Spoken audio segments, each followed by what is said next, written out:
All stories begin with once upon a time. The story that I really want to tell you also begins like this, but there is a small difference.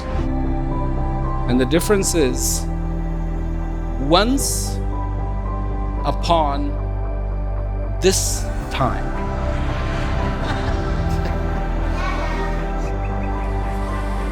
There lives you.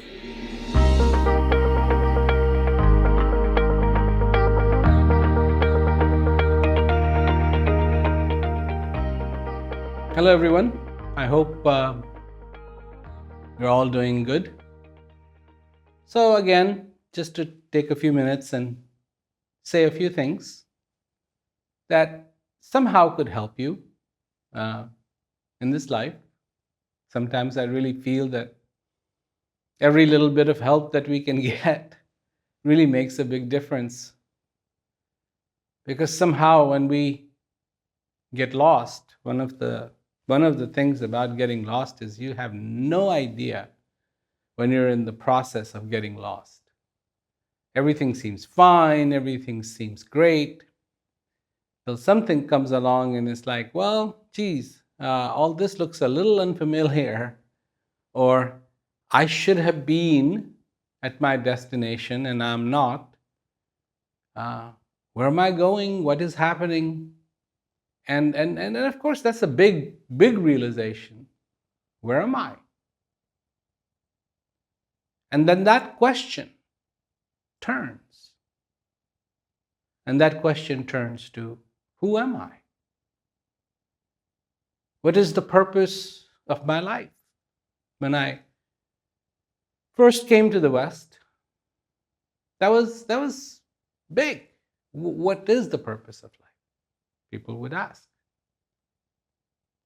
And one thing that I learned answering a lot of questions, especially when I was very young, is that it's not so much that you try to answer the particular question, but what you have to ascertain is why the question.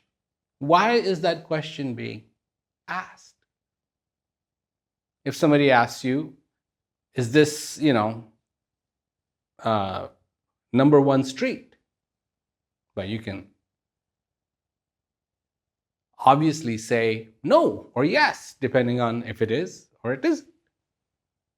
But a more relevant question would be, obviously you don't know that this is First Street or it's not First Street. You're asking that question. Are you lost? And if you don't even want to put it that way, are you lost? You can put it this way. Where would you like to go? So this is my approach and has been towards the questions, the question behind the question. What is the question behind the question? So when somebody is asking, well, what is the purpose of my life? Why am I here? Then, of course, there is another question behind that question. And that question is, why are you asking this question? What is inspiring you to ask this question? What is not hitting home? Why does this question even crop up? When you know what your home looks like, and you are at home, and there's no question about you are at home. It would be very rare for somebody to sit there and go, I wonder if I'm at home. Where's my home? Because you look around and, yep, there's your dog, and there's the carpet you purchased, and there's your sofa, and there's your, picture, and there's your wife's picture, or your children's picture, or whatever. And it's obvious. But what has happened where you are looking at it, but it isn't so obvious? It doesn't feel like it is obvious. So this is the big question. What happens? So we get involved in this world. We hear all the definitions of everything. And don't you think it's a little curious that everybody wants to sit there and give us definitions? Definitions after definitions after definitions, knowing full well that those definitions are wrong. World actually is really, really, really terrible at defining things. Because whatever knowledge they have is only up to that certain point. Then science discovers something more and those answers change. So what is the need for these definitions? Well, so that I can build my map. Well, that's a great idea. But do you want to build your own map? Or do you want a map that actually reflects the reality? So if you're in a boat, would you like to just build your own map? Or would you like to have a map that truly lets you know where the rocks are, where the shallows are, where the deep is, and all those details that would be pertinent to you? Or do you just want to go along with a little knife and a little pen and just draw things up and say, oh yeah, this is fine, this is fine, this is fine? Because I think that would be a useless map. What would be the point of that map?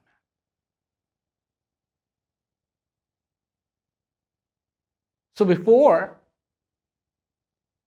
we can even go towards what kind of a map it should be, and what does that reality map really look like? Because, of course, I would like my map to very clearly say, okay, when I get to this intersection, I become successful, I become rich, I become wise. When I get to this intersection, I become content. But there will never be a map like that. But what I have to find out is, what does my map really look like? So it's a funny map, because it reflects what I need, not what I think I need, but what I need. Truly what I need. So I need joy. And this map reflects you. Because you need joy, that joy is within you. Funny map in you. You need this. This is important. I mean, there's many kinds of maps. So if you're on a boat and you're trying to navigate a stretch of water, and there's rocks there, and there's mountains and islands and different things like that, would you not like to have those depicted? Because what the boat needs is deep water. And by depicting all the obstacles that are there, you can then navigate and stay in that deep water and be okay. I mean, what would be the point on a marine map have all the shopping centers that are way inland? I mean, how are you going to get to the shopping center with your boat? You can't. It's irrelevant. What's relevant is the rocks, the shallows, and where the dark is. And that is usually the deep water. So, same thing. What do you really need in your life? You need joy. And where is that joy? That joy is in you. Your map would have so much more to do with your existence, with your life, than just ideas. And that is the map that you need.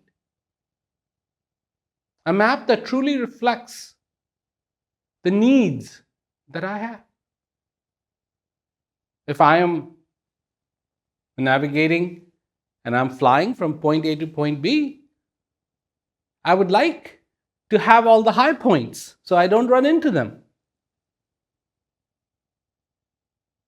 Low ones I don't care about so much. The high ones I do. I would like those depicted. I would like those hazards depicted that would cause harm. And I would also like that area depicted where I can be and I'll be fine. So then the heading changes that I have to make, I can very clearly see, yes, this is keeping me away from that obstacle.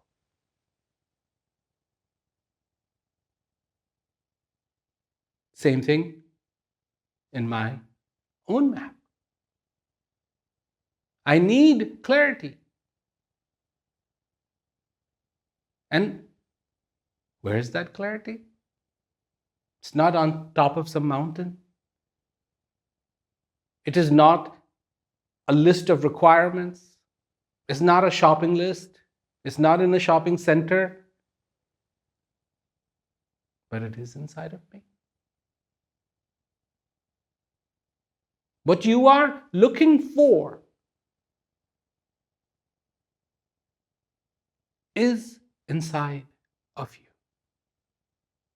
Your map would be very different because it would say, inside, safe harbor. Outside, be careful. Obstacles, problems, issues. And that's the way it is. A friend of mine, through the expressions, sent me this message. And it was, I like reading what people have to say.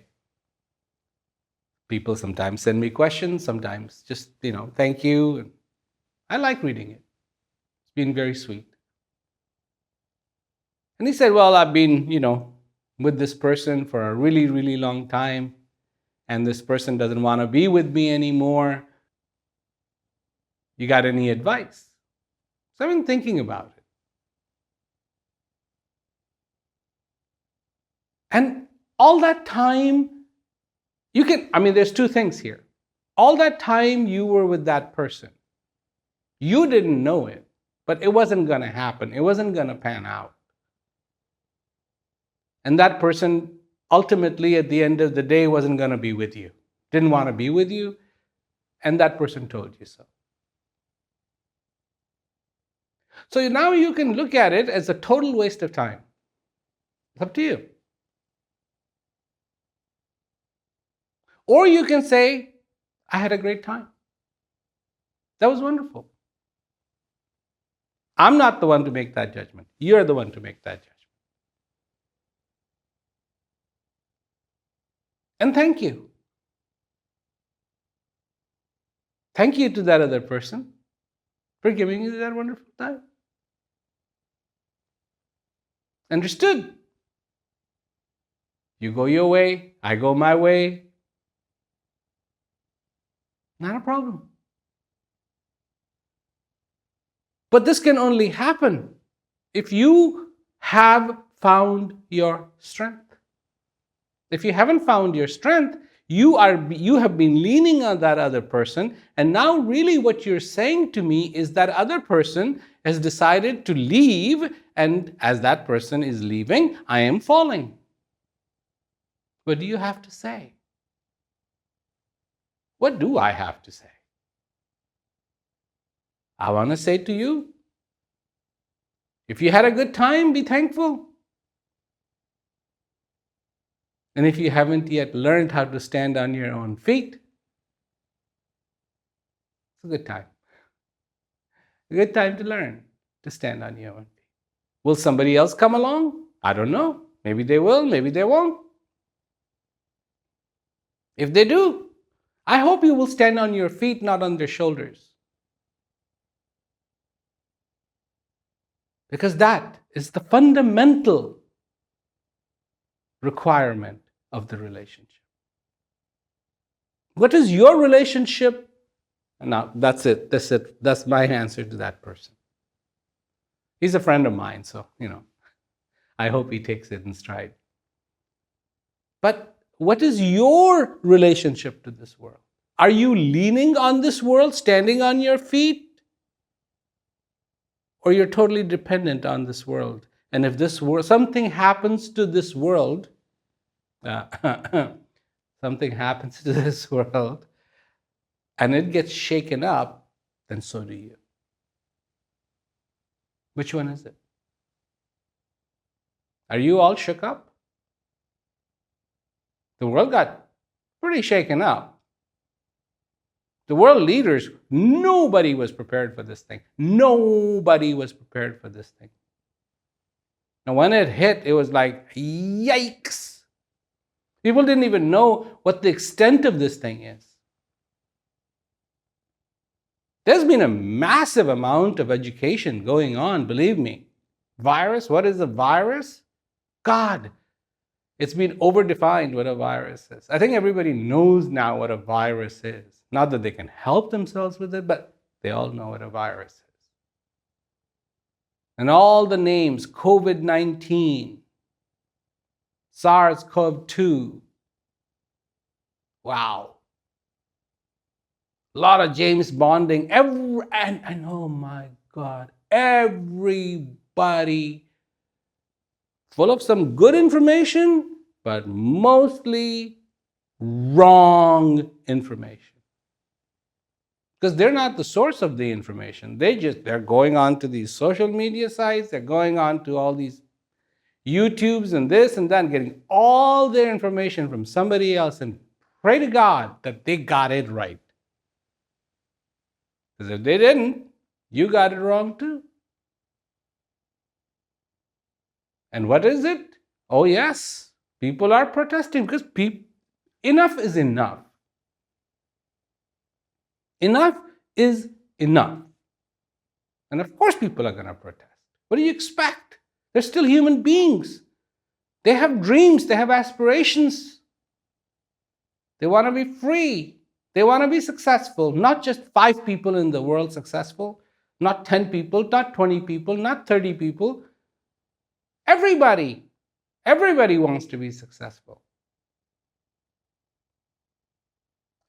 And there's all the nomenclatures, world leaders. There's a trip that I take, and I do it in a helicopter. Most of the time I'm flying the helicopter. And it's from this place that I take it in UP, and then it is over to Ranchi. And you fly over this section of India, and I tell you, it is incredibly gorgeous. I mean, you see villages that are pristine, not an iota of garbage, no traffic jam, no pollution, just really beautiful. And you're flying and you're flying and you're flying and you're just absorbing this beauty, this amazing beauty. And then on that particular route, there's this rock. So this river goes by, and so it's carved out, and there's this rock. The rock is approximately maybe 1.5 acres, 2 acres big.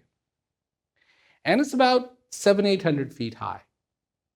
And it's a flat rock at the top, plateau.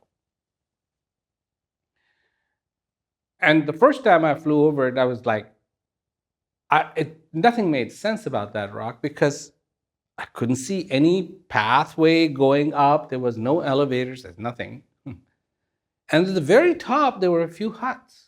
There was a little hut and a little lake. And I was like, My God, somebody lives here.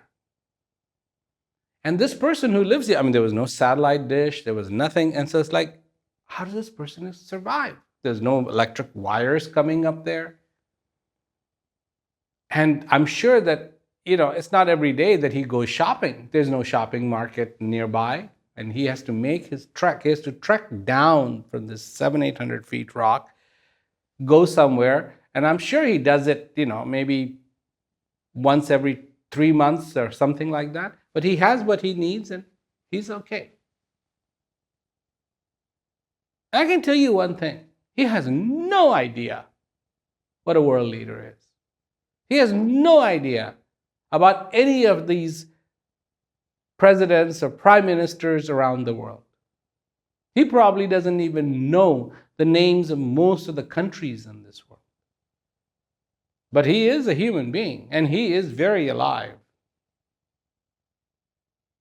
Who is his leader? He doesn't know. He doesn't know when a government change happens in Delhi. No idea. He doesn't care. And he could care less. And this is what happens. So,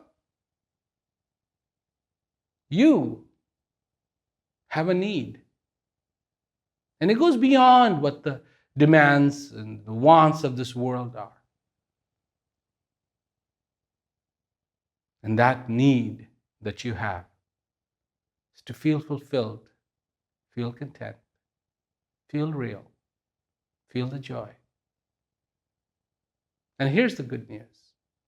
And here's the beautiful news. You can. Even in this most awkward of times, it is very possible to feel content. This is what your heart wants. Time has come to listen to the heart. It's not about this whole world, but it's about your world. It's not about the 7.5 billion people, but it's about this one person who makes up the one person in the 7.5 billion people. Because all those 7.5 billion people, just one person, one person, one person, one person, 7.5 billion times. Same aspirations, same wants, same needs, same map. Simple, profound, beautiful. Stay safe, stay well. I'll see you soon.